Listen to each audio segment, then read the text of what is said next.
Tang Tang had walked 3 blocks with her violin case when her cotton shoes finally soaked through. This winter was brutal, snow piled up past her calves along the roadside. Every step took effort to pull her foot back out. The shoes were from last year, bought by her mother at the night market. The soles had worn thin, ice water seeped through the gaps, numbing her toes until they ached, but she couldn't stop. Her mother had been in bed for 3 days. Delirious with fever, Tang Tang had searched every drawer and corner of their tiny rented room. The last of their change added up to $9.60. The pharmacist downstairs said the cheapest fever medication cost $18. She was short by $8.40. Tang Tang rubbed her frozen little hands together, hitched the violin case strap higher on her shoulder. The case was old and battered, corners worn through to the white fiberboard beneath, but the violin inside. Her mother had saved for 2 years to buy it. Its tone was as clear as mountain spring water. When her mother taught her to play, she'd say, "Tang Tang, music makes people happy. And it can also buy things. If mama ever gets sick, you go play for people." Tang Tang was 7 then. She didn't quite understand what buy things meant. Now she did. She walked along the street for over an hour, past several restaurants and cafes, but she was too afraid to go, and their windows were bright. People inside wore nice clothes and laughed over food. She looked down at her faded old coat and the hole in her shoe. Her feet stopped at the bottom of the steps. She couldn't make them go up. Eventually she reached a wide street lined with tall buildings, all lit up, shiny cars parked below. She saw uniformed guards at the entrance of one building, gold doors, warm yellow light behind the glass. She heard music from inside, piano, a piece she recognized. Her mother used to play it on their old radio. Tang Tang hesitated at the entrance for a long time. The security guard was talking to someone and didn't notice her. She slipped in behind a group of people entering, sticking close to their shadows. The lobby was bigger than any place she'd ever seen. A massive crystal chandelier hung from the ceiling, countless tiny diamond-like pieces glittering in the light. Deep red carpet stretched across the floor, soft under her feet. Her wet cotton shoes left 2 small damp footprints behind her. People stood around in small groups holding glasses. Men in black suits, women in shimmering long dresses. Their laughter sounded like wind chimes. She crouched behind a huge potted plant, hugging her violin case, watching it all. No one noticed her. Everyone was talking and drinking. In the corner of the lobby stood a black grand piano. The lid was open. The keys gleamed white under the lights. Tang Tang took a deep breath. She thought of her mother's flushed face, thought of her holding Tang Tang's hand, mumbling deliriously, "Don't be scared, Tang Tang." She bit her lip, darted out from behind the plant, weaved between people's legs, slipped over to the piano, climbed onto the bench. It was too high. Her feet dangled above the floor, but she adjusted her position, placed her frozen fingers on the keys, and began to play Twinkle, Twinkle, Little Star, left hand playing simple chords, right hand carrying the melody. The piano was much heavier than her old electronic keyboard. Her fingers had to push harder. They were swollen from frostbite. But once she pressed down, the notes floated out like little released spirits. The voices in the lobby gradually quieted. One by one, the people with glasses turned to look. Tang Tang didn't see them. Her eyes were closed. In her mind, she saw her mother teaching her this song, leaning against the headboard, voice hoarse, humming Twinkle Twinkle Little Star, tapping the rhythm on the blanket. Back when they still had heating, back when her mother still smiled. She pressed the last note with all her strength. The sound lingered in the lobby for a few seconds, then faded. Tang Tang opened her eyes. Dozens of people were staring at her, the aunties in pretty dresses, the uncles with shiny ties, all facing her, glasses in hand, various expressions, surprise, curiosity, some with mouths slightly open. Tang Tang pressed her back against the piano's edge. Her hands retreated from the keys. A man in a black vest walked over, his name tag read manager. His brow was furrowed. His gaze swept from her tattered coat to her soaked cotton shoes to the violin case in her arms. "Little girl, this isn't a place to play." His voice wasn't loud, but it was hard. "How did you get in? You need to leave now. There are security guards outside." Tang Tang slid off the bench. She looked up at the manager's face. Her lips trembled from cold and nervousness. She clutched her violin case to her chest like her only lifeline. She opened her mouth. Her voice was small, but in the silent lobby, everyone could hear. "Sir," she said, "if I play, can I trade it for fever medicine?" The manager froze. Tang Tang set the case on the floor, fumbled with the zipper, pulled out a folded, crumpled piece of paper. She opened it. Handwritten sheet music, pencil, some spots rubbed thin by eraser. "I can play violin too." She took out the instrument. A repaired crack ran down the neck, held together with transparent tape. "I can play lots of songs. All I need is," her voice dropped even smaller, "just one fever medicine. Mama's been sick for 3 days." Her eyes welled up, but she held the tears back with all her might. Her mother said crying made you look ugly, and ugly wasn't worth anything. The manager's expression softened slightly, but he glanced at the VIPs behind him with their glasses. He angled his body toward the door. "Little girl, We don't accept that kind of thing here. You need to have an adult come for you. I'm the adult." The voice came from the second floor. Everyone looked up. A man stood at the top of the spiral staircase. He wore a black silk shirt, cufflinks glinting in the dim light. His features were sharp and deep-set, his brow prominent, shadows pooling beneath his eyes. His right hand rested on the banister. His left hung at his side, a silver-gray ring on his index finger. He descended, one step at a time, leather shoes clicking on the marble stairs, crisp, steady. Tang Tang looked up. This uncle was so tall, taller than everyone. She craned her neck trying to see his face, but the chandelier was too bright. It made her eyes water. He came closer. Close enough for her to see the faint line at the corner of his eye, close enough to see something churning in those dark eyes, something she couldn't read. He crouched down, squatted in front of her, eye to eye. Something in those eyes was cracking. Something else was rebuilding. His gaze moved slowly across her face, from her frozen purple lips, to the tiny frostbite bump on her nose, to the small rice-sized, light brown birthmark behind her left ear. His lips began to tremble. "You," his voice was blocked, dry and raspy. "What's your mother's name?" Tang Tang gripped the violin neck, took half a step back. This uncle looked scary, even crouching. He was still huge, but she wanted so badly to get medicine for her mother. She bit her lip and whispered, "Mama's name is Fu Qing." The man's pupils contracted sharply. Something spilled from his eyes, hitting the deep red carpet, darkening a small patch. He reached out both hands, paused for a second, then with extreme gentleness, like he was afraid of breaking her, he took the hand gripping the violin. "Tang Tang," his voice shattered into pieces, "I'm your uncle." Tang Tang froze. Her mother had never mentioned an uncle. She'd asked before, when she was little, "Why don't other kids have daddies?" Her mother said he went far away. "Do we have other relatives?" "No, just us two." But this man held her hand. Tears streamed down his stern face, his fingers shook. His eyes looked so much like her mother's, dark, with that slight upward tilt at the corners. I don't know you," Tang Tang said softly. The man stood up abruptly. He scooped Tang Tang into his arms, her head pressed against his chest. She could hear his heart beating, heavy and fast. He ran, fast but steady. People parted automatically. No one stopped him. He sprinted through the gold doors, out into the cold night air. Tang Tang shrank in his arms. Her coat was too thin. The night wind stabbed like needles. The man wrapped her inside his own coat, only the top of her head showing. He opened the door of a black car at the curb, strapped her into the seat, then got on the driver's side and started the engine. It roared to life. His eyes were still red. His fingers gripped the wheel, knuckles white, but he glanced at her, his voice forced soft. "Tang Tang, tell uncle. Where is Mama?" Tang Tang gave him the address of their rental. Her voice was small, from the cold, from fear. This man said he was her uncle, but she'd never seen him before. But his arms were so warm, the car had heat. When he buckled her seatbelt, his fingers brushed her cheek. They were burning hot. The car stopped quickly in front of an old, crumbling building. The man took her hand and ran up to the third floor. She pulled out her key and unlocked the door. The room was dark, cold as a freezer. On the bed lay a small, thin figure curled under a blanket as thin as paper. The man knelt beside the bed. With trembling hands, he brushed aside the messy hair from the forehead of the woman lying there. A gaunt, fever-flushed face was revealed, eyes closed, breathing rapid and hot, lips cracked. "Jia," Fu Chen's voice cracked.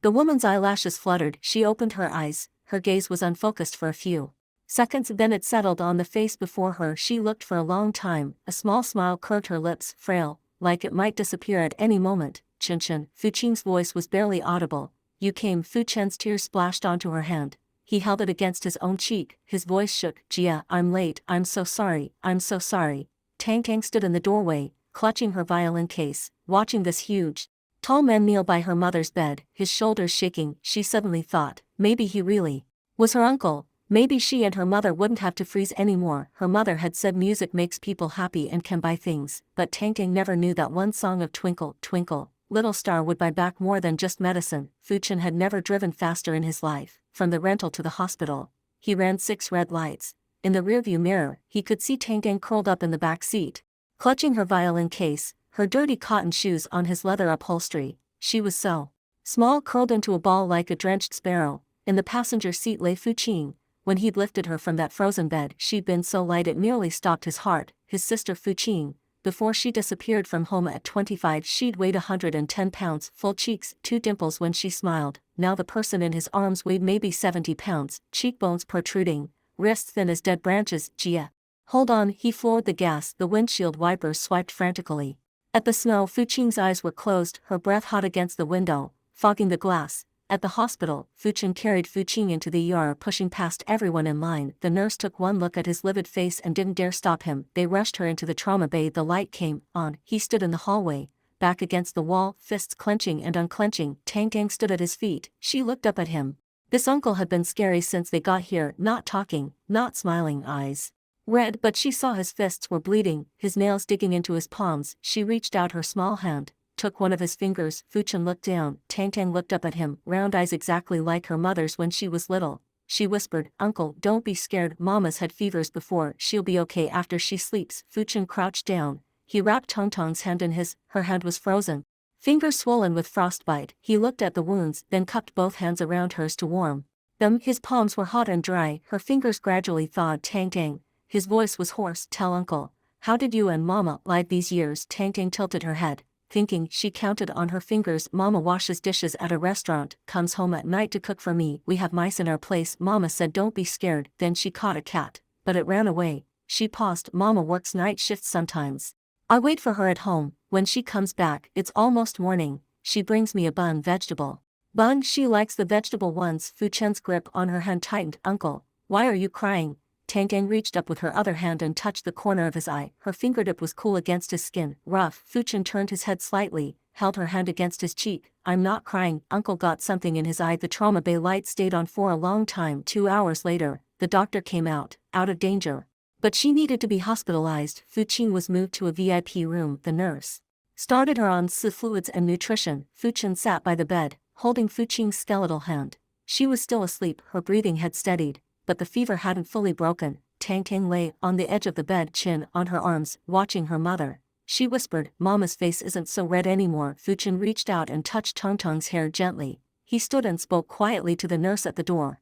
Then he bent and lifted Tang Tang into his arms. She didn't struggle. Her head rested on his shoulder, her little hands looped around his neck. "Tang Tang, tonight, you're coming home with Uncle." Tang Tang glanced at her mother in the hospital bed. "What about Mama?" "Mama stays here, the doctors will take care of her. You can see her tomorrow." Tang Tang nodded. She was so tired. Her eyelids felt like they were filled with lead. She leaned against Fu Chen's shoulder. He smelled faintly of something woody mixed with flowers.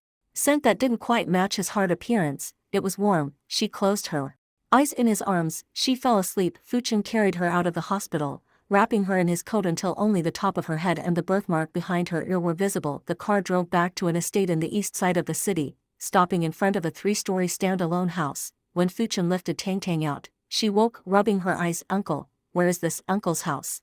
Tang Tang slid down from his arms and stood at the entrance. The door was dark wood, tall, wide, 2 trimmed plants on either side. She looked down at her cotton shoes, soaked through, covered in mud and snow. Her feet left 2 dirty marks on the clean stone step. She stepped back into the snow beside the step. "Uncle, my shoes are dirty." Her voice was tiny. "I'll get the floor dirty." Fu Chen crouched and lifted her out of the snow, carried her inside and set her on the bench in the entryway. He opened the cabinet for slippers. Tong Tong's feet dangled as she looked around this huge, bright house. It made her nervous. Marble floors you could see your reflection in, paintings on the walls, flowers on the table, a faint, pleasant scent in the air. Fu Chen returned with a pair of pink children's slippers. He crouched in front of Tang Tang and gently pulled off her soaked cotton shoes. The water from them soaked his sleeve. He didn't care. He placed her feet into the fluffy slippers. They were 2 sizes too big. She looked like she was sailing in little boats. "Uncle, were these for another kid?" Fu Chen looked up. His expression was still hard, but something soft floated in his eyes. "I bought them for you, just had them delivered." Tang Tang looked down at her feet, pink slippers, with a little embroidered cat on the toes. Her lip trembled, her eyes reddened. "Uncle, Mama's never even worn shoes this pretty." Fu Chen's throat closed. He stood and lifted her down from the bench. "Mama will have them too," he said. "Uncle will buy you both lots of pairs." The housekeeper appeared with a basin of warm water and a clean towel. Fu Chen took them, pulled Tong Tong's hands into the basin. The warm water flooded over her frostbitten fingers. She hissed and pulled back, but he held her wrists gently, not letting her escape. "Does it hurt?" "A little." Tang Tang watched her hands turn pink in the water. "Uncle, my hands are so ugly." "They're not ugly." Fu Chen dried her hands with the towel, applied ointment, carefully, from the base of each finger to the tip. Every frostbitten spot got covered. Then he wrapped them gently in gauze, his fingers dexterous, finishing with a neat bow. Tang Tang looked at her hands, now like little mummies. Suddenly she smiled. "Uncle, you wrap better than Mama." Fu Chen froze. A faint, barely visible smile crept onto his stern face. "Really, really, Mama's gauze always rolls up and falls apart." Tang Tang held her hands up to the light, face full of serious admiration. "Uncle, were you a nurse?" Fu Chen carried her toward the living room. "No, Uncle runs a company." "What's a company?" Fu Chen thought. "Lots of people working for Uncle." "Can you play piano?" No, then why do you have such a big piano? Fuchen set her on the sofa. The grand piano sat by the floor-to-ceiling window, black and glossy, even bigger than the one she'd played at the party. Tong Tong's eyes stuck to it. Fuchen followed her gaze. A thought struck him. Tang Gang, that song you played today, Twinkle, Twinkle. Who taught you, Mama? Tang Gang said. Mama said learning music doesn't cost money. She could teach me, but the instrument costs money. She saved forever to buy it for me. She pointed at the violin case by the sofa, the broken corner, the rusted zipper. Fuchen's gaze rested on the violin for a while. The transparent tape on the cracked neck was obvious. Tang Gang, tomorrow, do you want a new violin? Tang Gang shook her head.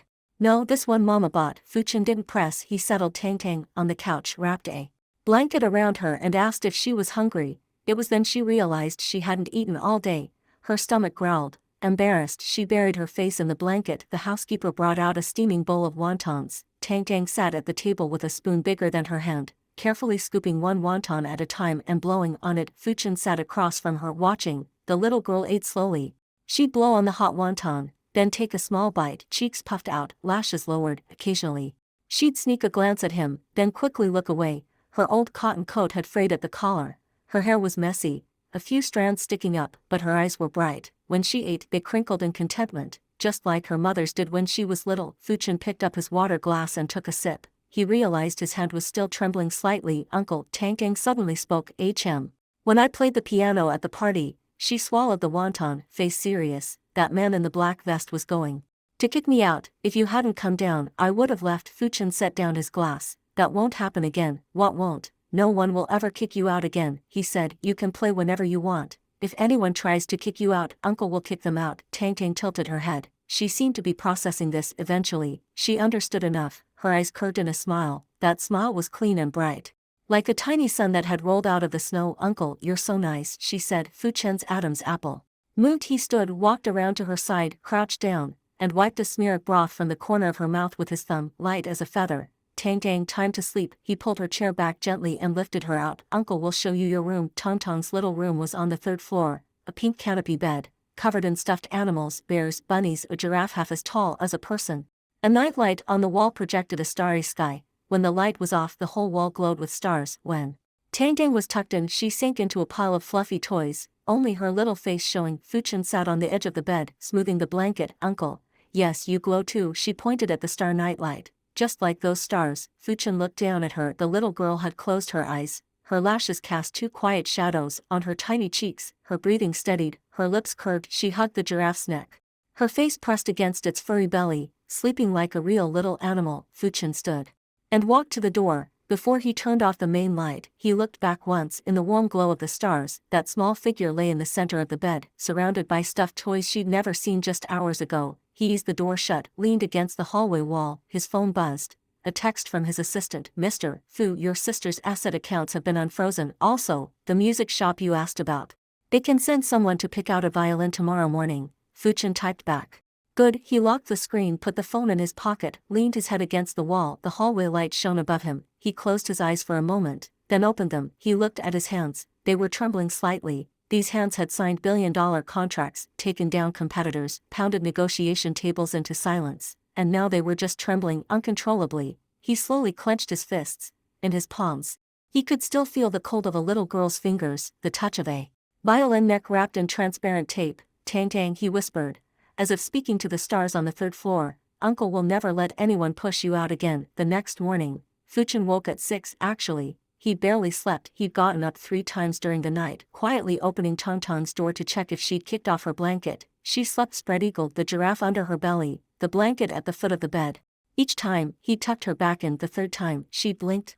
Awake, mumbled Uncle, don't go, and rolled over to sleep again. Fuchen had stood by her bed for a long time, her face buried in the pillow, her breathing soft and even, one hand stretched out from the covers, the fingers still wrapped in last night's gauze. He gently tucked those exposed fingers back under the blanket, then slipped out. At 7:30, he went to wake her. The little girl squirmed in bed for a while before emerging. Hair like a little lion's mane, she padded barefoot across the carpet, ran to the door, then ran back to put on the pink cat slippers, then thumped downstairs behind Fuchen. Breakfast was congee, soup, dumplings, fried eggs, and a glass of warm milk. Tang Tang sat in a chair too tall for her. Fuchen having already ladled congee into her bowl, she took a spoonful, then looked up at him. Uncle, aren't you eating? Fuchen sat across from her with only a cup of black coffee. Uncle already ate. You're lying. Tang Tang chewed a dumpling. There's nothing next to your cup. Caught. Fuchen didn't look bothered. He leisurely sipped his coffee. You eat first, after. Uncle will take you to see Mama. Tang Tang immediately sped up. She finished every drop of congee, stuffed down 2 dumplings, drank half the milk, then jumped off her chair and ran to Fuchen, craning her neck. Uncle, I'm ready. Fuchen wiped her mouth, lifted her and carried her to the door. The housekeeper came over with a pink down jacket. Fuchen took it and helped Tang Tang into it. It was new, tag still on. It puffed around her like a marshmallow. He crouched to zip it up, fumbling to tuck her hair out of the collar. He tried to smooth down the flyaway strands on her forehead, but they sprang right back. Uncle, you're way worse at hair than Mama, Tang Tang said honestly. Fuchen's expression froze. The housekeeper hid a smile behind her hand. Fuchen cleared his throat and stood up. When Mama gets better, she'll teach Uncle. At the hospital, Fuchen was awake. Her fever had mostly broken, her face was still pale, but her eyes had life in them. When she saw Tang Tang running and wearing the new down jacket, her eyes reddened instantly. Mama, Tang Tang threw herself against the bed, gripping the edge. Fuchen reached out and touched her face. Her gaze traveled over her daughter's head to Fuchen. He stood in the doorway, holding a thermos. His expression had returned to its usual cool detachment, but Fuchen saw the corner of his mouth twitch like he was pushing something back down. Chen Chen, she called him. Come here. Fuchen crossed the room and sat by the bed. Fuchen reached out and took his hand. She was a head shorter than him, but leaning beside him, her posture naturally carried the ease of an older sister with her younger brother. You gained weight, Fuchen said. Fuchen blinked. No, you've lost too much. I'm fine. Fuchen smiled. Her dimples appeared faintly. Did Tang Tang cause you any trouble last night? She kicks off her blanket. Kicked it off. I covered her 3 times. Fuchen looked at him. Her little brother had grown so much broader shoulders, sharper brow. That cold, hard aura around him was unrecognizable from the fresh college graduate of 8 years ago, but when he said I covered her 3 times, the softness in his eyes hadn't changed one bit. Chen Chen, thank you. Fuchen turned his head away. Don't say thank you. Sunlight warmed the hospital room. Tang Tang climbed onto the bed beside her mother, proudly showing off the zipper of her new jacket. Fuchen touched the soft fabric. She glanced at Fuchen. He said nothing, but the edge of his ears was faintly pink. That afternoon, Fuchen took Tang Tang to his office. Uncle will show you where he works. Tang Tang was thrilled, hopping along with her battered violin case. When they reached the Fu Corporation Tower, she tilted her head back to look at the glass skyscraper, her little mouth forming a perfect "Oh, Uncle, this is your building." Yeah, how many people work for you? A few hundred. Tang Tang counted on her fingers, then gave up. That's a lot. Fuchen took her hand and walked into the lobby. The receptionist's eyes went wide when she saw the CEO holding hands with a little girl in a pink puffy coat. Fuchen gave a curt nod in greeting, then led Tang Tang into the private elevator. She hopped on tiptoes trying to reach the glowing buttons. Fuchen bent and lifted her so she could press 32. When the elevator doors opened on the 32nd floor, the entire office went silent. Fuchen's usual demeanor was so cold that no one dared speak to him unprompted, but here he was carrying a little girl with lopsided pigtails. All eyes stuck to that small pink figure. Tang Tang had no idea she'd caused a stir. She peered curiously over Fuchen's shoulder. When she saw a piece of abstract art on the wall, she exclaimed, Uncle, the person in that painting looks like a potato. Fuchen glanced at the 7-figure contemporary art piece. Yeah, it does, he said. The administrative director walked by with coffee and nearly dropped it. Fuchen's office had a huge leather sofa. He set Tang Tang on it while he sat behind the desk, opened his laptop, and started clearing the backlog of files and emails. Tang Tang swung her legs, gazing out at the cityscape for a while, then took out her violin from its case. Uncle, can I play? Go ahead. Tang Tang set the violin on her shoulder and played a simple etude. The notes echoed around the spacious office. The pitch was slightly off. The crack in the neck affected the resonance. Fuchen gradually stopped writing. He leaned back, watching her. The little girl closed her eyes, her small body swaying gently, her ponytail swinging behind her. He picked up the intercom, told the music shop manager to bring some violins by Children's Instruments, handmade. 20 minutes later, the manager stood at the office door with 3 cases, dressed in a suit, called in for what he thought was a big order. He walked in to find a little girl in pink playing violin in the corner. While Fuchen watched with an expression the manager had never seen on his face. Mr. Fu, 4 violins as requested. Fuchen took the cases and crouched in front of Tang Tang, opening them one by one. Tang Tang, which one do you like? Tang Tang looked at the 4 gleaming new violins. She froze. She looked at Fuchen. Her small hand gripped the edge of her old case. Uncle, I don't want a new one. Why not? Mama said violins sound better the longer they're played. She touched the transparent tape on her old violin's crack.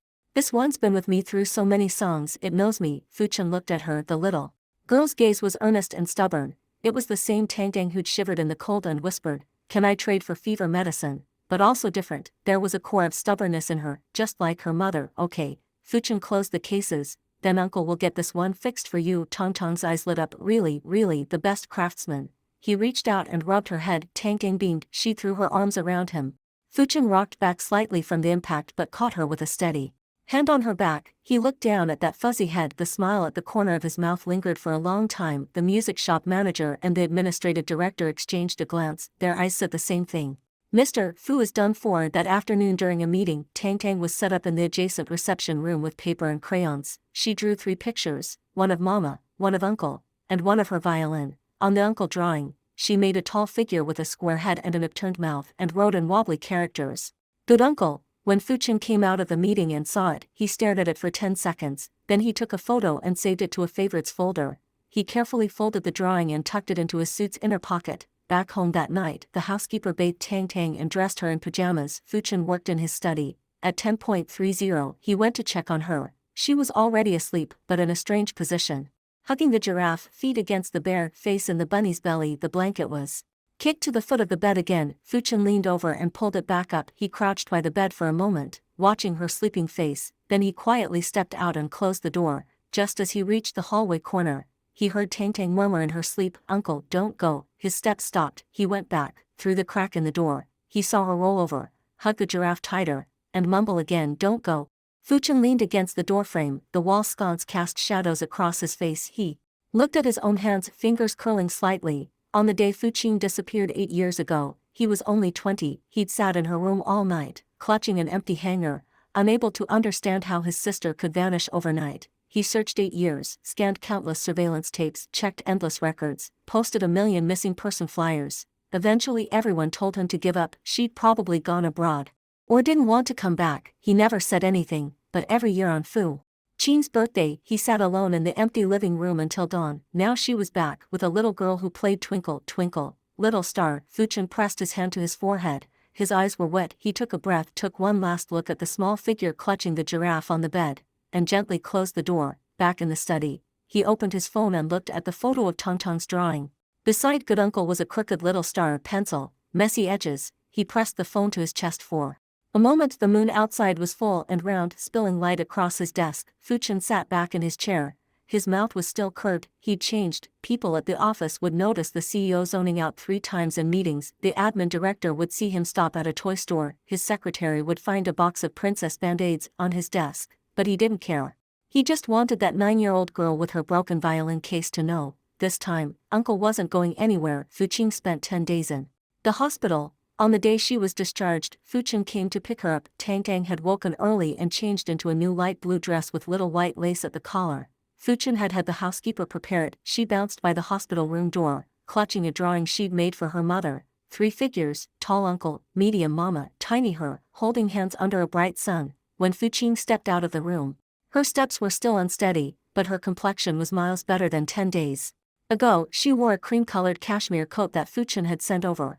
Her thin shoulders couldn't quite fill the cut, but her spirit was alive. When she saw Tang Tang running toward her with the drawing, she bent and lifted her, spinning her around. "You gained weight, Mama," Tang Tang assessed seriously. "A little bit," Fuchen laughed. "You little weight scale." Fuchen stood at the end of the hallway, watching them. Sunlight poured through the windows, fusing their shadows together on the floor. He stood with his hands behind his back, fingers curling and uncurling. He walked over and naturally took Tang Tang from Fuchen's arms. "Jia, the car's downstairs." Tang Tang leaned on his shoulder and whispered to Fuchen, "Mama, Uncle's car is so big, there's even a TV inside." Fuchen looked at Fuchen. He wore a black coat, scarf meticulously wound in his arms. Tang Tang wore the blue dress.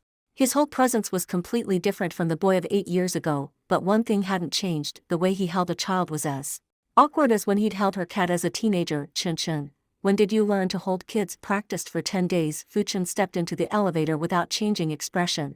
Tang Tang giggled, reaching for the elevator buttons. On the way home, Tang Tang fell asleep in her car seat, head lolling, drool on the upholstery. Fuchen sat beside her, watching her daughter's peaceful face, then glanced at Fuchen driving. In the rearview mirror, his brow was focused, lips slightly pursed. "Chen Chen, yeah, you never got married." Fuchen's fingers tapped lightly on the steering wheel. "Haven't had time, or you didn't want to," Fuchen said. "After Mom died, you'd been carrying everything alone." Without me around, you had no one to talk to. Fuchin didn't answer. His lips twitched, as if he wanted to say something but swallowed it. He just turned the heat up 1 degree. At the house, Fuqing stood at the entrance, staring into the bright living room.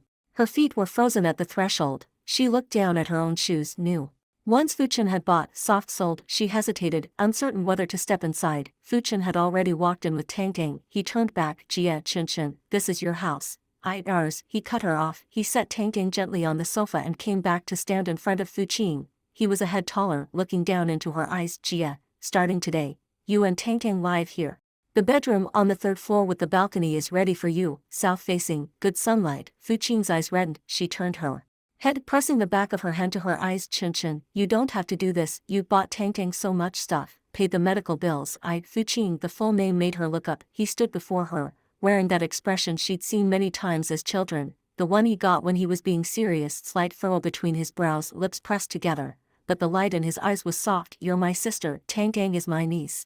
He reached out and gently gripped her shoulders. You didn't have a home, mine is yours. Fuqing's tears finally fell. She punched him weakly, like she used to when they were kids. Even through the height and bulk difference, it had no force. Fuqing stood still and let her. When she finished, he pulled her into a hug. He was so tall his chin rested on her head, his arms circled her shoulders. It was like the old days, when their mother was still alive. A teenage Fuqing running home from school to stand in front of his bullied sister. The same embrace. Okay, his voice was rough. Jia, stop crying. Tang Tang will see and laugh at you. Fuqing laughed wetly against his chest. She sniffled and pulled back, wiping her face with her palm. Then she turned to look at Tang Tang. On the sofa, the little girl was already awake, rubbing her eyes, sitting up. Mama, why are you crying? Fuqing walked over and pulled her into a hug, kissed the top of her head. Mama's happy. Tang Tang tilted her face up, looking at her mother. Then at Fuqing standing in the entryway. Her gaze traveled between the two adults for a moment, then she grinned. I know, she stage whispered loudly enough for everyone in the room to hear. Uncle made Mama cry. Uncle has to make it up. Fuqing stood by the entrance, the smile at his mouth finally breaking free. He strode over, scooped Tang Tang out of Fuqing's arms, and spun her over his head. Her blue dress flared in the air. Laughter cascaded from her lips. Make what up? He set her down and pinched her cheek. Tang Tang thought, buy me a new bow. Mama said mine's about to break. Fuqing looked at her. The little girl's eyes were bright, a tiny freckle on her nose. When she smiled, there was a small dimple on the left side, exactly like her mother's. Deal, he said, ruffling her hair. I'll buy you 10. Tang Tang gasped and grabbed his arm. Uncle, are you Santa Claus? That afternoon, Fuqing really did take her to pick out a bow. The craftsman measured Tang Tang's arm length and violin size and said it would be ready in a week. Tang Tang stood pressed against the glass counter, watching the master carve the wood, eyes wide. Fuqing leaned by the door watching her. He raised his phone and took a video, saved it to his private album. That night, Tang Tang took a warm bath and came out in new bare pajamas. Fuqing dried her hair while Tang Tang sat on a little stool, swinging her legs and humming a tuneless song. Fuqing passed the bathroom door and heard Fuqing's voice over the hum of the hairdryer. Tang Tang, is Uncle good to you? Yes. Tang Tang's voice was bright and clear. Uncle bought me lots of toys, took me for yummy food. Today he bought me a new bow. So what are you going to do to thank him? Tang Tang thought for a moment. I'll play for him 100 times of Twinkle, Twinkle. Fuqing leaned against the hallway wall, staring at the ceiling. The white light was bright. He closed his eyes. That quiet smile hung on his lips. Then he heard Tang Tang yell from inside the bathroom. Uncle, you're eavesdropping. He opened his eyes, pushed the door open a crack and stuck his head in. The little girl was sitting on the stool, arms wrapped backward around Fuqing's waist. Her hair was still damp, water droplets staining her pajamas. Her cheeks were flushed from the bath. Her eyes glittered like twin stars. I'm not eavesdropping, Fuqing said seriously. I was just passing by. Your ears are red. Tang Tang pointed. Fuqing touched his own earlobe. It was warm. He cleared his throat. As he pulled the door closed, he added, Tang Tang, 100 times is too many. Once is enough. Tang Tang made a face at him. Fuqing closed the door and leaned against the hallway, smiling to himself. From inside the bathroom came Fuqing's laughter and Tang Tang's chattering, warm, filling the once cold, empty house with brightness. Back in his study, his phone buzzed. An assistant sent a work report, with a postscript. Mr. Fu, of the 3 calls you didn't return this afternoon, 2 asked why you've been leaving early lately. Fuqing replied, I'm raising a child. 3 minutes of silence from the assistant, then a reply. Understood followed by a row of ellipses. Fuqing locked his phone and leaned back. Outside, the moon hung in the sky. On the 3rd floor, Tang Tang's light was still on. A thin violin melody drifted down. Tang Tang was practicing. Fragmentary, occasionally a wrong note, a little oops, then starting over. Fuqing listened to the music. He took out that pencil drawing of good uncle and looked at it again. its edges were worn from folding. But he kept it within reach. He tucked it into a thick book and placed it on the middle shelf of the bookcase. The music from the third floor stopped. Then Tongtong's shout, "Uncle, I finished playing. Did you hear?" Fuchen walked to the window, looked up at the third floor. The window was cracked open. Tongtong's head poked out, waving. "I heard," he called back. "Beautiful." Tang Tang withdrew her head and closed the window. The house fell quiet again, but that quiet was completely different from before. Fuchen stood at the window, looking at his reflection in the glass mouth. Curved light in his eyes, he turned toward the stairs. He had to check if Tang Tang had kicked off her blanket. In Tongtong's second month at the mansion, the Fu Corporation held its annual appreciation gala. It was at a 5-star hotel banquet hall in the West Side. Fuchen, as the head of the company, usually made an opening speech and left, never stayed more than 20 minutes, but this year, the schedule his assistant sent out had a note beside the gala entry. Full attendance, and in the remarks, reserve front row seats, plus family. When the administrative director called to confirm, Fuchen said only, "My niece is performing." When Tang Tang heard the news, she was practicing on the living room sofa. Her bow clattered to the floor. "Uncle, I'm going on stage." "Yeah, the ballroom has a stage and a sound system." Fuchen crouched, picked up the bow, and handed it back. "You'll play Twinkle, Twinkle. Your favorite version." Tang Tang gripped the bow, hands shaking. She swallowed. "But there'll be a lot of people. Uncle will be watching from the audience." She looked up at him. He crouched in front of her, meeting her eyes. Today he wore a light gray sweater, no tie. He looked softer than at work. He tucked a stray strand of hair behind her ear. "Tang Tang, when you played the piano at that party, there were lots of people too. You weren't scared?" Tang Tang bit her lip, thinking Mama was sick then. "I had to do it." Fu Chen's throat moved. He rubbed her head, his voice low. "Mama's better now. When you go on stage this time, you don't have to do it for medicine. Just play for Uncle." Tang Tang looked at him. Her uncle's eyes were so deep, there was a light in them, the same light from that night in the golden lobby, when she was freezing, and the stranger had crouched down, taken her hand, tears falling on the red carpet, saying, "I'm your uncle." She nodded.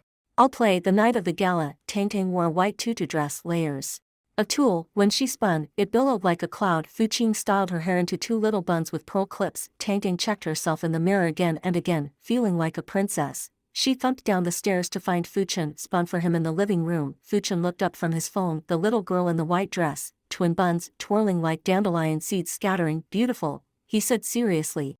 Setting down his phone, Tang Tang bounced over to him. "Uncle, you look good in a suit."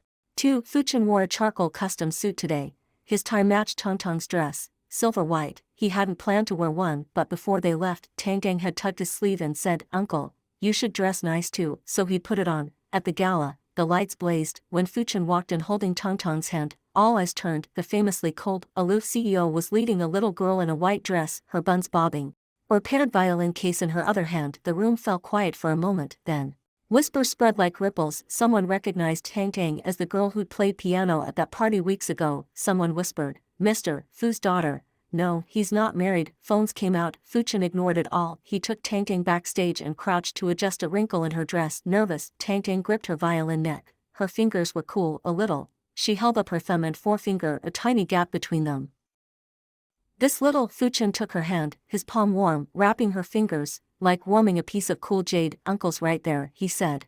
"When you finish, I'll be the first to clap." Tang Tang nodded. The lights dimmed. The MC announced her name. Polite applause. She took a deep breath and walked onto the stage. A spotlight followed her. Everything was white. She couldn't see anyone, but she knew Uncle sat front row center, with the silver white tie.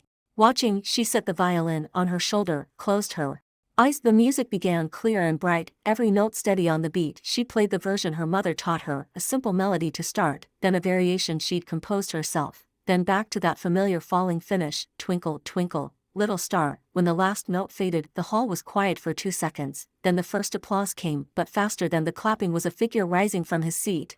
Fuchen stood in the front row, clapping with all his might. His applause was louder than anyone's, arms high, a clumsy, earnestness in the gesture. His mouth was tilted up, his eyes again held that red sheen she knew. He clapped for a long time, his palms reddened. Tang Tang stood on stage, hugging her violin. The spotlight made her white dress and buns glow. Her gaze found him across the blur of light, the man standing and clapping. Then she smiled. That smile was clean and bright, like a little sun rolled from the snow.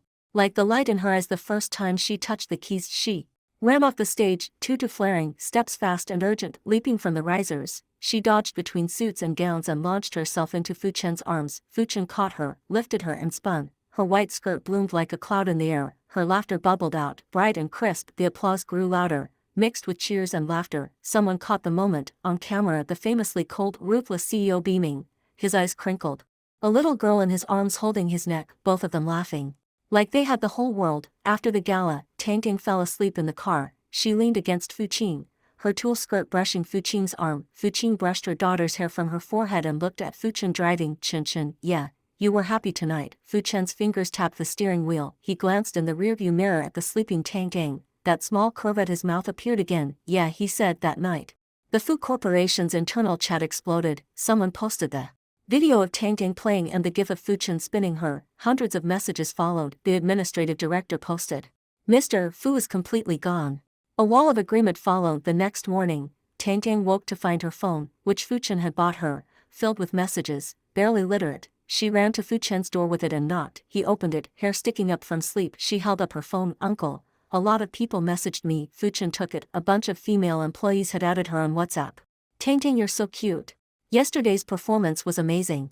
That photo with Mr. Fu, I could ship this for a year. He swiped them away expressionlessly and handed the phone back. Aunties and uncles saying you played well. Tang Ting beamed, showing her 2 front teeth. Uncle, I'll play for you lots more. Fu Chen ruffled her hair. Good. That afternoon, while Fu Qing was braiding Tang Tang's hair, the little girl sat on the stool, swinging her legs. Mama, Uncle's hair was sticking up this morning.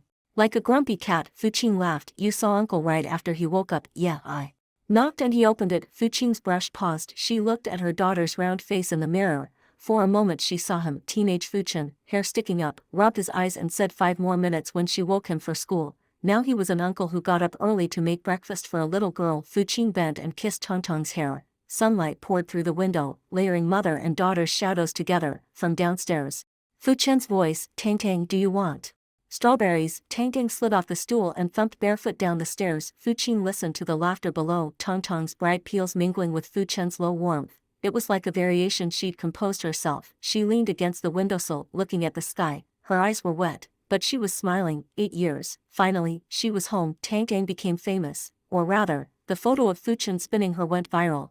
A business publication ran it with the headline, Fu Corp CEO attends gala with niece, tough executive shows soft side. It trended within hours. The comments ranged from I've never seen Mr. Fu smile like that to that little girl is adorable. Need a high-res close-up to someone digging up the old video of Tang Ting playing piano to exchange for medicine at that earlier party. The hashtag Jinghao Fu Chen niece at the top 3 trending topics. Fu Qing was scrolling through these while knitting on the living room sofa.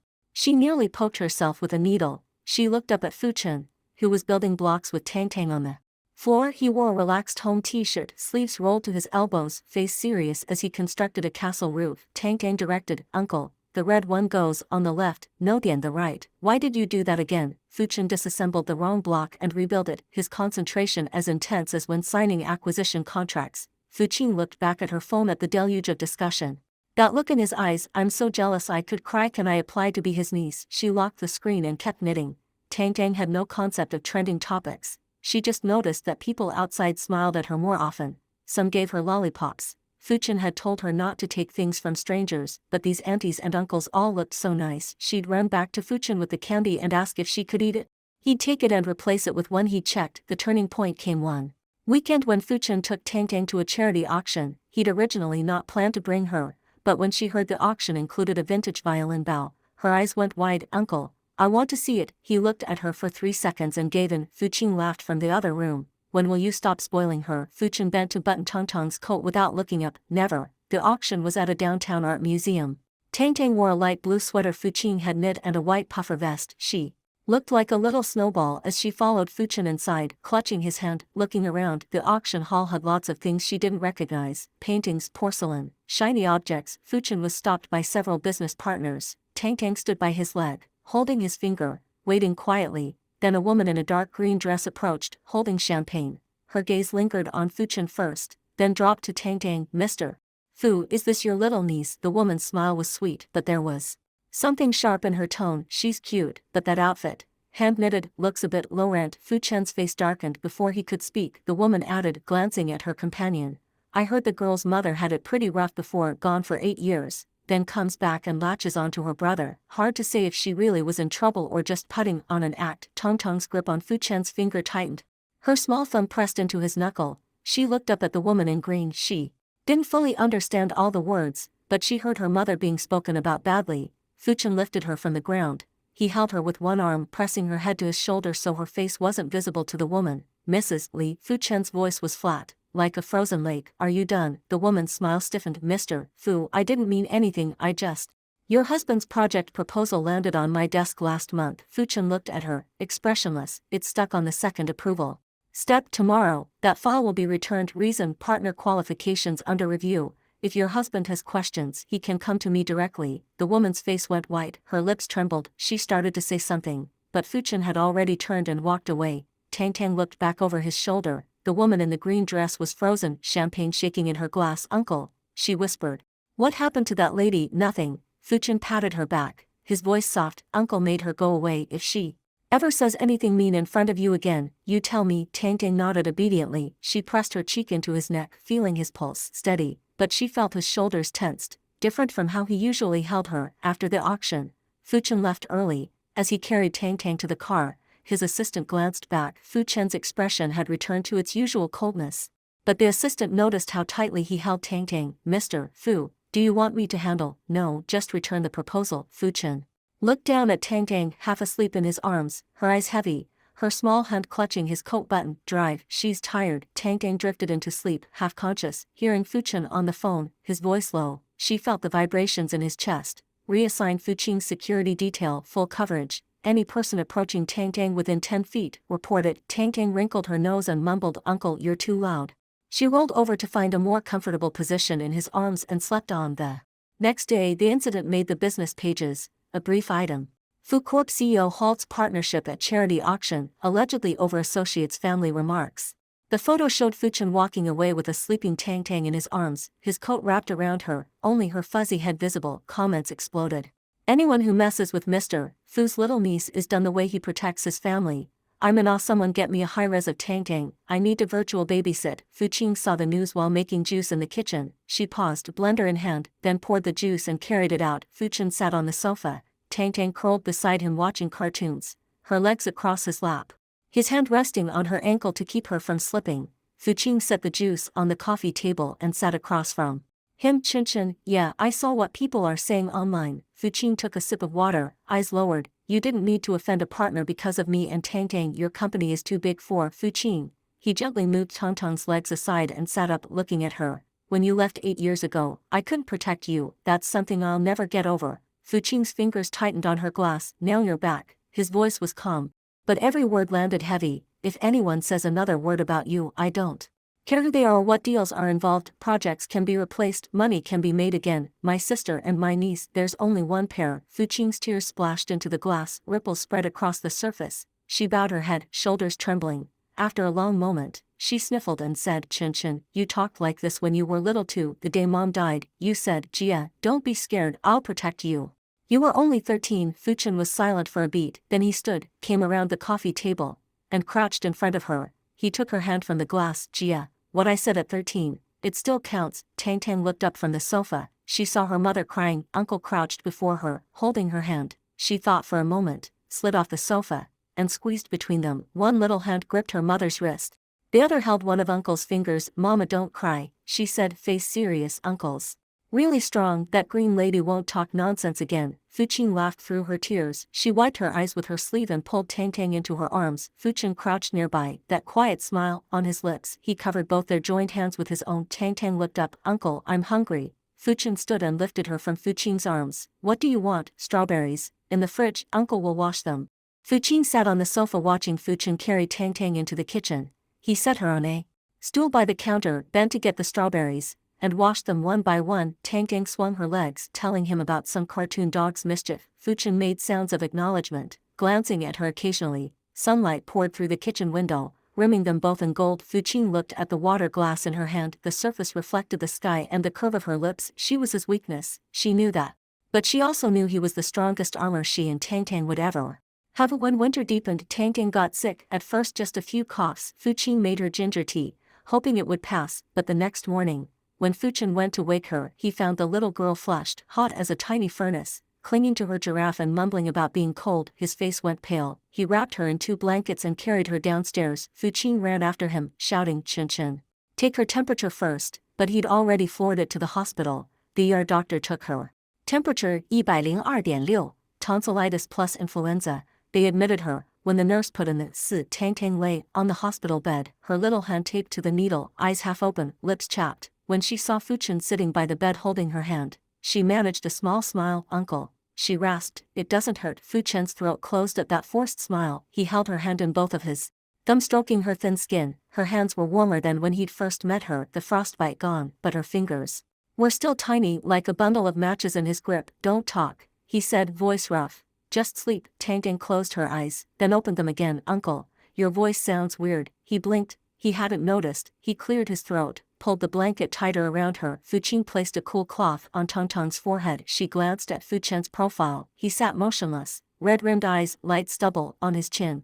He'd cancelled all his meetings from 6 a.m. onward. His phone was on silent, abandoned at the foot of the bed. Chen, go rest. I'll stay. No, he didn't take his eyes off Tang Tang. I'll stay. Fu Qing didn't argue. She went out to talk to the nurses. When she came back, Fu Chen was still in the same position, his hands wrapped around the hand with the S, warming her cool fingers with his palms, his head bowed, forehead almost touching her knuckles, like he was whispering something to her. Tang Tang burned for a day and a night.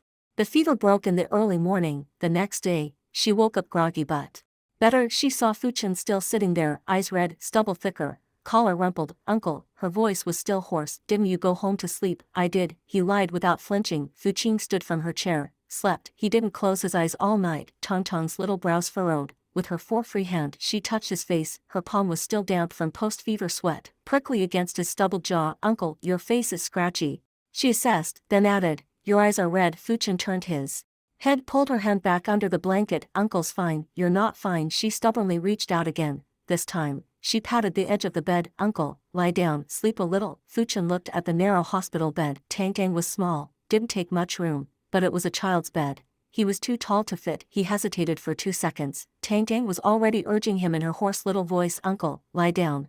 He gave in, lowered the side rail and lay down on the bed. He was so tall that half his legs hung off the end, knees bent and barely resting on the footboard. Tang Tang snuggled into him, head on his arm, face against his chest. Uncle, she whispered, don't worry, my fever's gone. Fu Chen looked down at her, her warm breath puffed against his collarbone. Her lashes lay still on her cheeks, her little fingers clutched the second button of his shirt, tight. He pulled the blanket up higher over her shoulder. Yeah, he said, sleep. Tang Tang fell asleep quickly, her breathing even and peaceful, her warm body pressed against him. Fu Chen stayed perfectly still, afraid to wake her. His arm went numb under her head, but he didn't move. Fu Qing stood in the doorway and watched. She pulled out her phone and took a picture. In the photo, Fu Chen was curled on the narrow bed, arm around the small bundle, chin on Tang Tang's head, like two dumplings pressed together. Her eyes reddened, but her mouth curved. That afternoon, Tang Tang felt much better and demanded congee. Fu Chen had the kitchen make her favorite soft millet pumpkin congee, and he fed her spoonful by spoonful. She sat up in bed wrapped in a little blanket, opening her mouth like a baby bird. Uncle, aren't you going to work today? No. Will your company go out of business? Fu Chen's mouth twitched. No. Good. Tang Tang swallowed a spoonful of congee contentedly. Uncle, you buy Mama and me lots of things. If you go bankrupt, we won't have new clothes.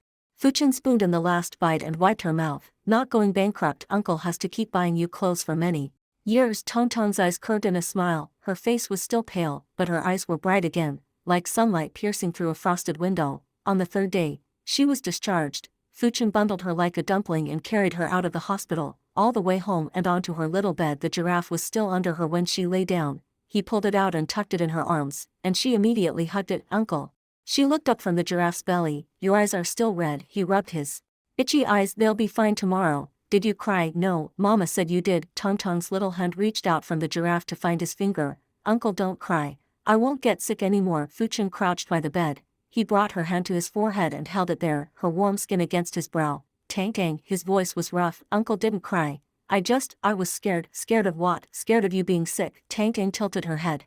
Her comprehension was limited, but she understood the wetness in his eyes. She knelt up on the bed, opened her little arms, and hugged his neck. Uncle, don't be scared. She put her chin on his shoulder, patting his back, gentle pats, like when her mother patted her to sleep. Tang Tang's here with you. Fu Chen closed his eyes. He put his hand on her back, circling her gently, small, warm, like a glowing coal against his chest. He smelled the faint scent of child's shampoo in her hair, the residual disinfectant from the hospital, but mostly her, sun-warmed, clean, like sunshine. Uncle, she whispered by his ear, When you get sick, I'll play for you, lots and lots of twinkle, twinkle. Fuchen didn't answer.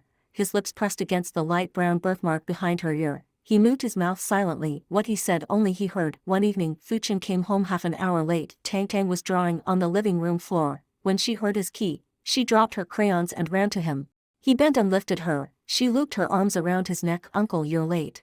Today, meeting, are you hungry? Mama made braised pork. Hungry. He carried her toward the dining room. Tang Tang looked at his black shirt. Uncle, black doesn't look good on you, gray is better. Fuchen came out with dishes and laughed. Tang Tang, you're always telling Uncle what to wear. You're not his wife. Tang Tang thought about it. What am I? Then Fuchen set her at the table and sat beside her. He looked at her.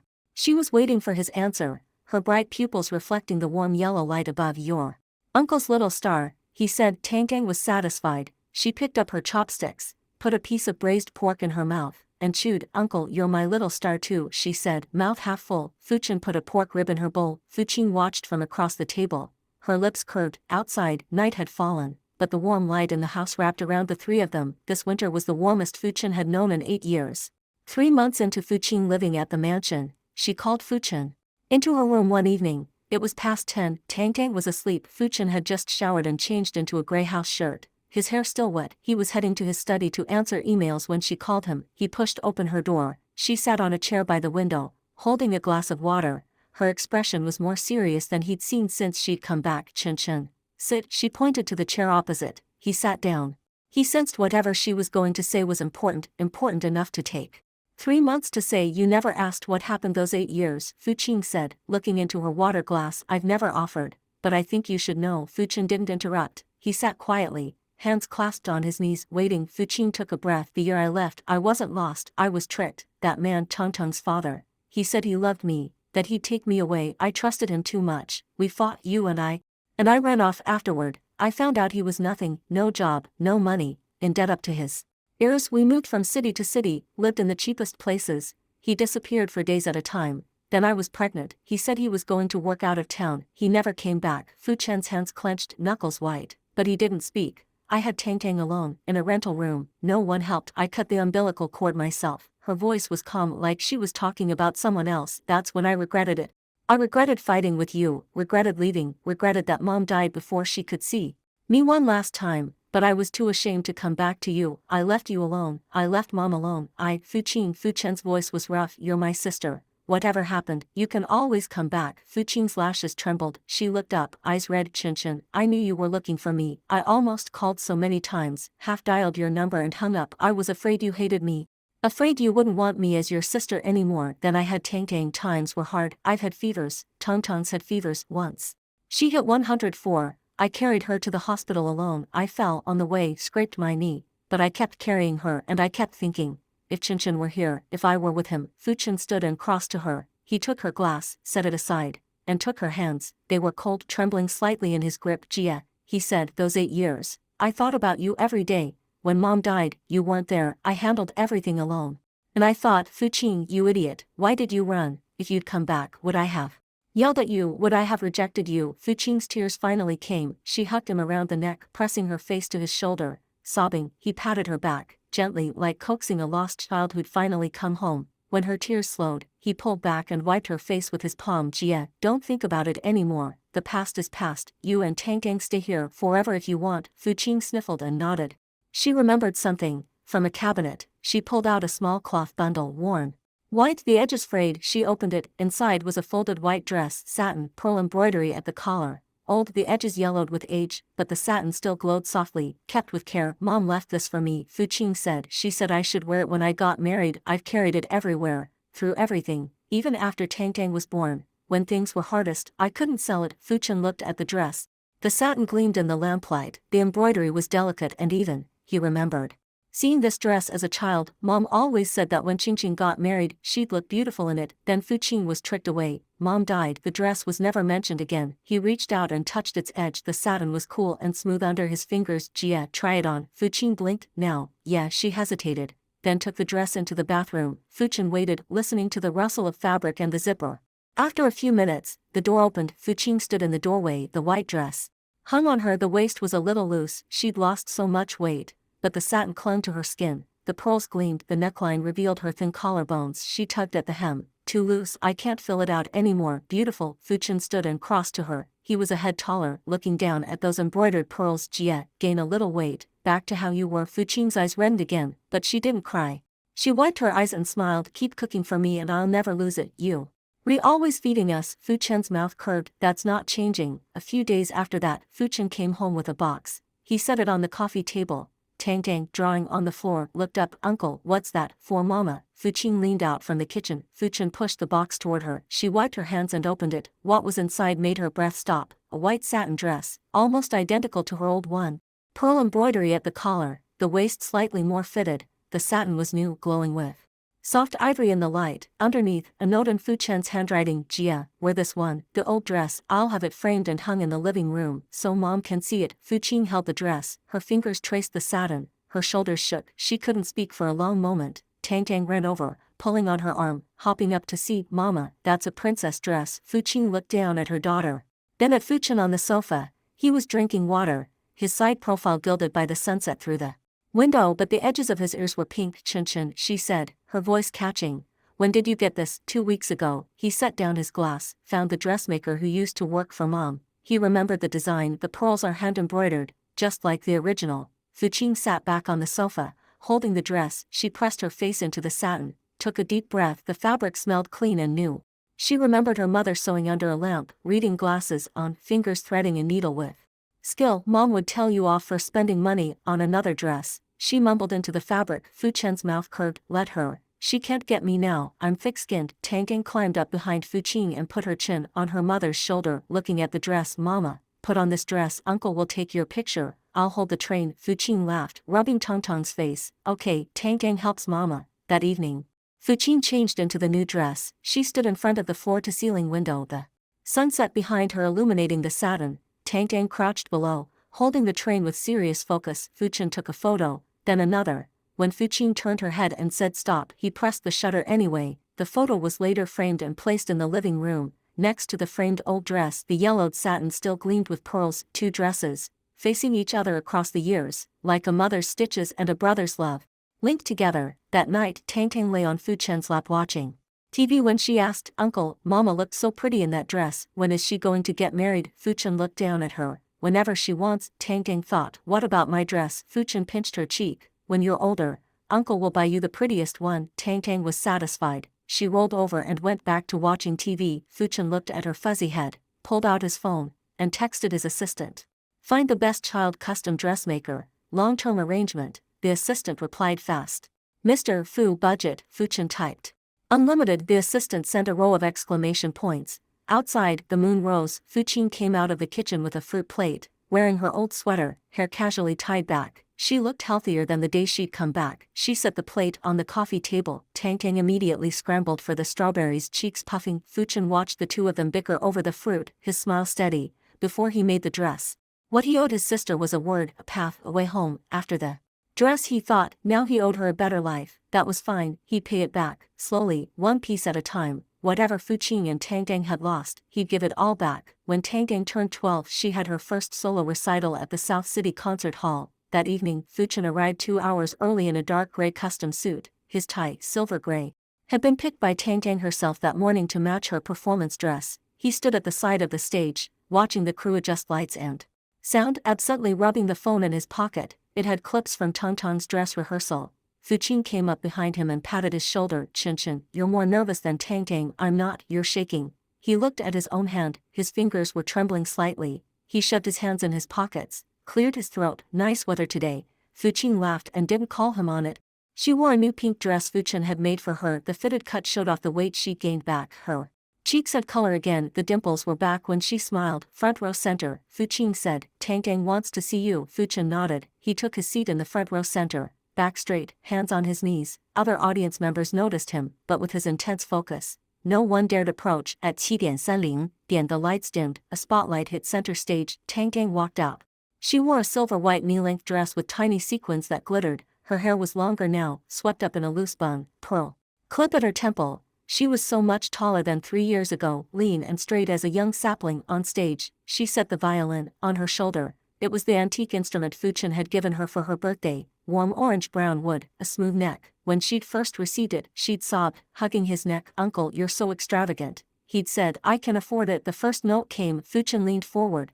Tang Tang played Saint-Saën's introduction and Rondo Capriccioso, complex technique, powerful emotion. Her fingers flew across the neck, the bow traced translucent arcs under the lights, her eyes were closed, her body swaying slightly with the melody. The silver-white dress stirred at her feet. Fuchin gripped the fabric of his trousers. He watched her fingers dance, saw her focused expression, the way her lips pressed together and parted. He remembered the first time she'd played for him, 9 years old. Holding that broken violin with the tape, shoulders hunched, saying, "Uncle, I'm not good, don't laugh." Now she stood before thousands in a concert hall. Her music filled every space, every note steady, confident, graceful. When the final note fell, the hall was silent for 3 seconds, then applause surged like a tide. Fuchin stood first, clapping until his hands went numb, his eyes burned, he swallowed against the wetness. Tang Tang bowed. When she looked up, her gaze traveled through the spotlight and the dim audience to the gray-suited figure standing front and center. She smiled, that same smile from 3 years ago, when she'd run off stage, broken violin in hand, and thrown herself into his arms, clean, bright, a handful of scattered stars. She ran off stage with her violin. He turned from the audience toward backstage. They met at the corner of the hallway. Tang Tang launched herself at him. He caught her and spun her around. The silver-white dress flared, sequins scattering light. "Uncle, did you see? I did it."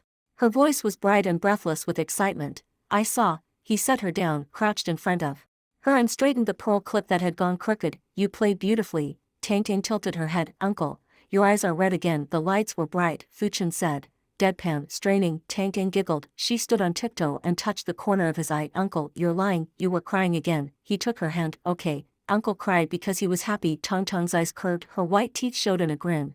She leaned in and kissed his cheek with a smack, then she turned and ran to find Fu Qin. Fuchin stayed crouched, touching his own cheek. That smile lingered for a long time. That night, Fuchin booked out the restaurant next to the concert hall. The three of them sat at the window table looking out at the city lights, an ocean of golden sparks. Tang Tang's strawberry cream cake sat before her. She took a huge bite, cheeks puffing. Fuchin sipped her wine, watching Fuchin wipe Tang Tang's face with a napkin. The little girl protested. "I can wipe my own face." Fuchin ignored her, wiping cream from her mouth. "Chin, Fuchin said, have you thought about what happens when Tang Tang starts dating?" Fuchin's hand paused. He looked at her, his expression didn't change, but Fuchin saw his eyebrow twitch. "Too early," he said. "She's 12. In a few years, we'll talk later." Tang Tang looked up, mouth full. "What's dating?" Fuchin moved her cake plate away. "It means you haven't finished your homework. Practice your piece again tonight, Uncle." "You're changing the subject." Tang Tang pulled the plate back. "I'll play it for you when we get home. Don't lecture me." Fuchin shook with laughter. Fuchin took a sip of wine. His ears were faintly pink, maybe from the wine, maybe not. Outside, city lights glowed. Tang Tang pressed her face to the glass. "Uncle, look, those lights look like stars." Fuchin followed her gaze. The city's endless lights flickered, like a river of stars spilled on the ground. He remembered that night 3 years ago. A little girl in a ragged coat curled in his arms saying, "Uncle, you glow too." He ruffled her hair. "Your uncle's brightest star." Tang Tang turned and made a face at him, then went back to looking at the lights. Fuchin smiled silently across the table, raising her glass. Fuchin raised his in return. They said nothing, but there was a light in Fuchin's eyes. He saw it, he drank, and tucked that light safely away. In the car, on the way home, Tang Tang fell asleep, head on Fuchin's lap, silver-white dress pooling across the seat. Fuchin glanced in the rear view. She slept deeply, her breathing steady, her lips curved in a dream. Fuchin brushed a strand of hair from Tang Tang's forehead. She caught his eye in the mirror and smiled. Chin, you did something." "What?" "You made her unafraid." His fingers stilled on the steering wheel. He didn't answer, but there was light in his eyes reflected in the mirror. The car carried them steadily through the night toward home. In the back, the little girl slept peacefully, still clutching the antique violin Fuchin had given her. The case lay at her feet, the neck once taped with cracks, now restored perfectly by the best craftsman. Fuchin looked in the mirror. Tang Tang turned in her sleep, one hand resting on the case. He looked back at the road. That smile stayed on his lips. His little star was shining. He'd searched for 3 years to find her and her mother. Now he never had to go anywhere again. He sat front row center, clapped the loudest. That was enough. After Tang Tang's solo recital that summer, a new member joined the household. A small orange cat, Skinny, somehow wandered into the yard and crouched under the roses, mewing. Tang Tang found it first. She crouched in front of it, making kitty sounds for ages. The cat rubbed against her fingers. She scooped it up and ran to Fuchin's study. Cat shivering in her arms. "Uncle, he's so pitiful. Can we keep him?" Fuchin looked up from his laptop. The orange cat was thin enough to show ribs, its grayish fur rumpled. Tail tucked nervously, he looked for 3 seconds, nodded. Yes, we'll take him to the vet.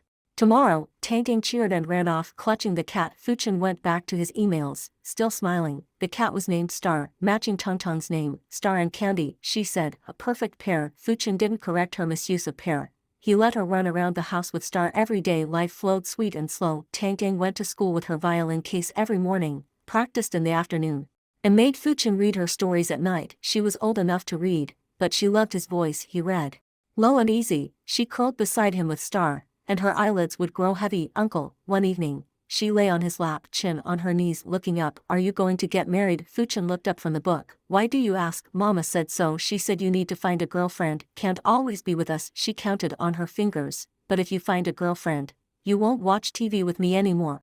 Fuchen closed the book and sat her up. Tang, I'm not looking. Why? Because I have you. She looked at him. The desk lamp lit his features softly, the fine lines at the corners of his eyes spread like a fan in the light. She thought for a moment. But uncle, when you get old, what then? Mama and I will take care of you. But won't you be lonely? He tucked a stray strand of hair behind her ear. Not lonely. I have you and Mama and Star. Tang threw her arms around his neck. She was 12 now.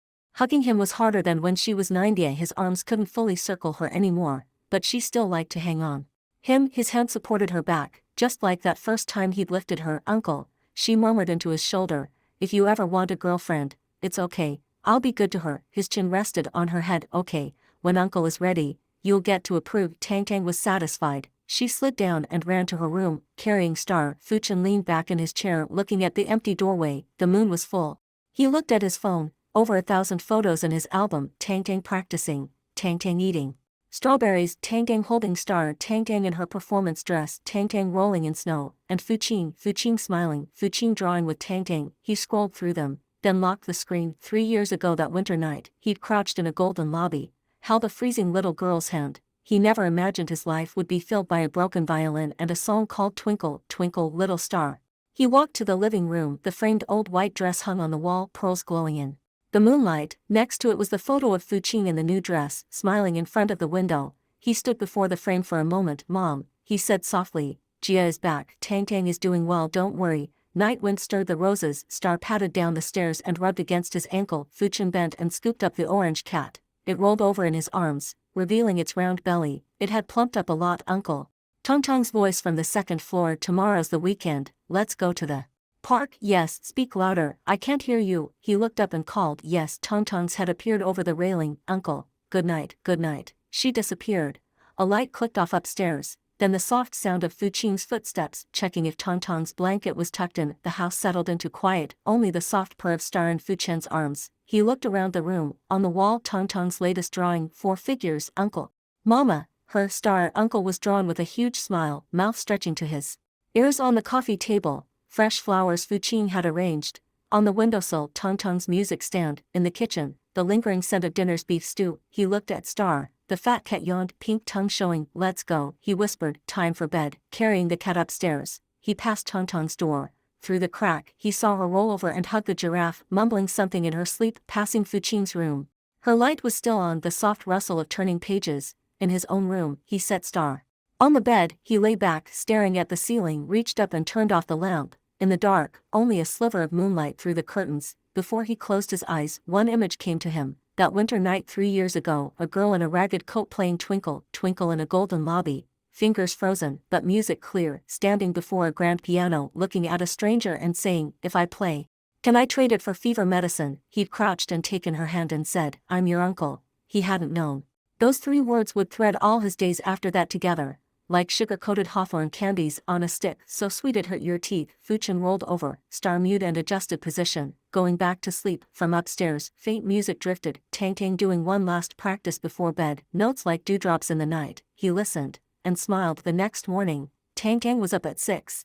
She ran into Fuchen's room in her pajamas, bounced on the edge of his bed, and landed on him. He blinked awake, face like a little sunbeam down at him. Uncle, wake up, Park, you promised. He rubbed his eyes. Sunlight filled the room. Star stretched and jumped off the bed, patting away. Tang still bounced on him, her pigtails swinging. He lifted her and sat her up neatly on the bed. Uncle's up, go eat breakfast. She ran downstairs. He listened to her chattering with Fuchen and the clatter of dishes. He smiled. 3 years. From that winter night to this summer morning, from a broken violin to a concert hall, from a Bowl of wontons to a house full of laughter. He picked up his phone, time to ask his assistant about weekend kids' activities at the park. Sunlight flooded the floor. Tongtong's voice from downstairs. Uncle, hurry, your congee is getting cold. He threw off the covers and walked to the door. He glanced down the hallway at the window. The sky was clear blue. The sun rose from between the buildings, making the world bright. Uncle, Tang Tang again.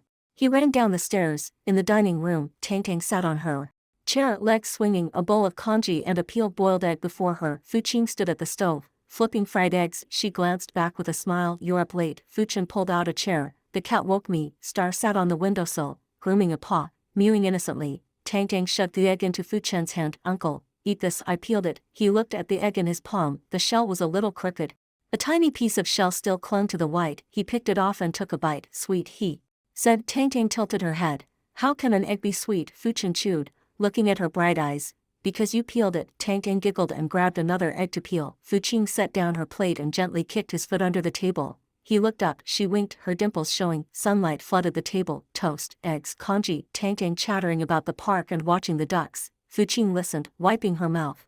Fuqing drank his congee, his smile fixed. Star jumped down from the windowsill and wound around their feet, his tail brushing Fuqing's trousers. When Tang Tang finished her last spoonful, she looked around the table. Mama was smiling, Uncle was smiling. She smiled too. She looked at Star curled at their feet. She thought the best things in the world were small, warm, bright, like the notes in Twinkle, Twinkle, one after another, strung together into light. Uncle, she said, I'll play for you at the park today.